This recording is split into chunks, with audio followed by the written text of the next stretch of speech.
Kailan ba maaaring makapag-apply ng SSS Calamity Loan? Kung halimbawa mayroon ng idineklara na state of calamity sa isang lugar. So maaari ba na agad-agad ay pwede na kaagad mag-apply sa SSS Calamity Loan gamit ang iyong account sa My SSS dashboard? So kung wala ka pa nito ay kailangan mo muna mag-register ng SSS online account dahil dito lamang maaaring mag-apply para sa SSS Calamity Loan. So bago ang lahat, huwag kalimutang mag-like at mag-subscribe dito sa ating channel para sa mga karagdagang videos na maaaring kakailanganin niyo rin po in the future. So katulad nga nito na ang Benguet ay nagdeklara ng state of calamity August 1, 504 halimbawa. So kung kakadeklara pa lang ng state of calamity sa isang lugar, hindi kaagad automatic na magre-reflect or magiging available ang loan calamity sa inyong SSS online. So halimbawa itong Iloilo, itong Valenzuela, so yung mga other provinces ay matagal na silang nagdeklara. So 2 days ago, 3 days ago, 4 days ago. So yan ay available na, maaari nang mag-apply ng calamity loan sa SSS online. So, paano yan gawin? So, tulad na sabi ko kanina, kailangan na meron na kayong account sa SSS online. Tapos, para i-check kung pwede na kayong mag-apply, ay hanapin itong loans at pumunta sa calamity loan. So, unfortunately, at this moment, yung service nila ay unavailable, pero nitong siguro dahil sa sobrang daming nag-a-apply, so magiging available din yan later on. Pero, tulad ng sabi ko kanina, dyan nyo po makikita kung available na or kung pwede na kayo mag-apply kaagad sa SSS Calamity Loan once ang inyong lugar ay idineklara na under the state of calamity. So, hindi lamang po, marami pa din po mga requirements para sa pag-apply ng SSS Calamity Loan, merong mga eligibility.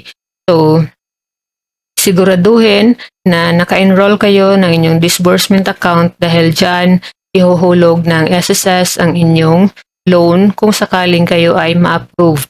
So, punta dito sa services, hanapin itong disbursement account at dyan mag-enroll ng kung ano yung bank account na inyong gagamitin. Pwede din ang GCash.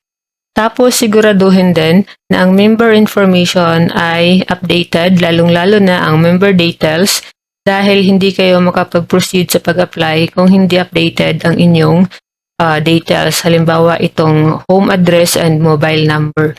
So, re-reject ang inyong loan application. Pero syempre, katulad ng ibang loan application, marami pa din ang requirements ang nakakailanganin. Hindi ibig sabihin na ang inyong lugar ay naka-declare under state of calamity ay automatic pwede ka na mag-apply ng calamity loan. So, syempre, marami pa din ang mga eligibility requirements na siyang pag-uusapan natin sa ating susunod na video para mas maklaro natin at maisa-isa natin yung mga eligibility requirements. So, bibigyan ko kayo ng idea na kailangan kayo ay mayroong at least 36 monthly contributions kung saan ang 6 na hulog nito ay naihulog or nagawa ninyo sa nakaraang 1 year or 12 months. So, marami pang ibang eligibility requirements. Again, we will talk about the eligibility requirements on the next video. So, sana ay nasagot ang inyong katanungan kung available ba kaagad or kung maaari ba kaagad mag-apply ng SSS Calamity Loan kung may state of calamity na.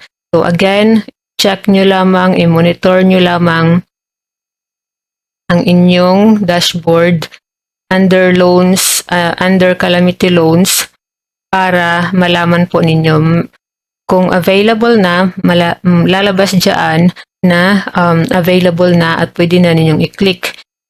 Pero kung hindi pa, under the calamity loan, kahit nakadeklara na ang inyong lugar, kung hindi pa ready ang system, ang lalabas dyan ay no available calamity loan as of this time.